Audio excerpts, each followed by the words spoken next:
Hello guys, അപ്പം നമ്മളിന്ന് ഒരു വാൾ ഡെക്കോറാണ് കേട്ടോ ചെയ്യണേ. ഐസ്ക്രീം സ്റ്റിക്ക് കൊണ്ട് ഫസ്റ്റ് നമുക്ക് ഇതൊക്കെ ബ്ലാക്ക് പെയിന്റ് അടിച്ചിട്ട് എടുക്കാം കേട്ടോ. ഇതൊക്കെ ഉണങ്ങിയതിന് ശേഷം നമ്മൾ ഇങ്ങനെ ഒരു ഷേപ്പിൽ വെച്ചിട്ട് ഇങ്ങനെ ഓരോ സ്റ്റിക്കുകളായിട്ട് ഒന്നിൻ്റെ മേലെ ഒന്നായിട്ട് ഇങ്ങനെ ആ കറക്റ്റ് ഷേപ്പിൽ ഇങ്ങനെ ഒട്ടിച്ചു കൊടുക്കാം. നെക്സ്റ്റ് ഒരു ഐസ്ക്രീം സ്റ്റിക്കിൻ്റെ മേലെ വേറെ ഐസ്ക്രീം സ്റ്റിക്കുകൾ വെച്ചിട്ട് ഇങ്ങനെ കട്ടിയായിട്ട് ഒട്ടിച്ചു കൊടുത്തിട്ട് ഇത് റബ്ബർ ബാൻഡ് വെച്ചിട്ട് സെക്യൂർ ആക്കി വെക്കാം കേട്ടോ. എന്നിട്ട് ഇതിൻ്റെ മേലെ നമ്മൾ പെയിൻറ് അടിച്ചെടുക്കുകയാണ്, ബ്ലാക്ക് പെയിൻറ്. ഇതൊക്കെ അടിച്ച് ഒക്കെ റെഡിയായി ഉണങ്ങി വന്നിട്ടുണ്ട്. ഇതിന് ശേഷം ഇവിടെ ഇത് ഒട്ടിച്ചു കൊടുക്കുകയാണ്. അതിന് വേണ്ടിയിട്ട് പശ തേച്ചിട്ട് ഇവിടെ നല്ല രീതിക്ക് ഒട്ടിച്ചു കൊടുക്കുക കേട്ടോ.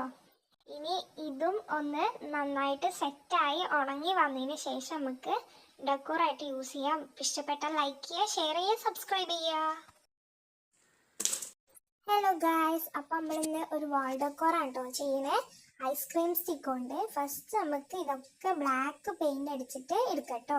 ഇതൊക്കെ ഉണങ്ങിയതിന് ശേഷം നമ്മൾ ഇങ്ങനെ ഒരു ഷേപ്പിൽ വെച്ചിട്ട് ഇങ്ങനെ ഓരോ സ്റ്റിക്കുകളായിട്ട് ഒന്നിൻ്റെ മേലെ ഒന്നായിട്ട് ഇങ്ങനെ ആ കറക്റ്റ് ഷേപ്പിൽ ഇങ്ങനെ ഒട്ടിച്ചു കൊടുക്കാം. നെക്സ്റ്റ് ഒരു ഐസ്ക്രീം സ്റ്റിക്കിൻ്റെ മേലെ വേറെ ഐസ്ക്രീം സ്റ്റിക്കുകൾ വെച്ചിട്ട് ഇങ്ങനെ കട്ടിയായിട്ട് ഒട്ടിച്ചു കൊടുത്തിട്ട് ഇത് റബ്ബർ ബാൻഡ് വെച്ചിട്ട് സെക്യൂർ ആക്കി വെക്കാം കേട്ടോ. എന്നിട്ട് ഇതിൻ്റെ മേലെ നമ്മൾ പെയിൻറ് അടിച്ചെടുക്കുകയാണ്, ബ്ലാക്ക് പെയിൻറ്. ഇതൊക്കെ അടിച്ച് ഒക്കെ റെഡിയായി ഉണങ്ങി വന്നിട്ടുണ്ട്. ഇതിന് ശേഷം ഇവിടെ ഇത് ഒട്ടിച്ചു കൊടുക്കുകയാണ്. അതിന് വേണ്ടിയിട്ട് പശ തേച്ചിട്ട് ഇവിടെ നല്ല രീതിക്ക് ഒട്ടിച്ചു കൊടുക്കാം കേട്ടോ.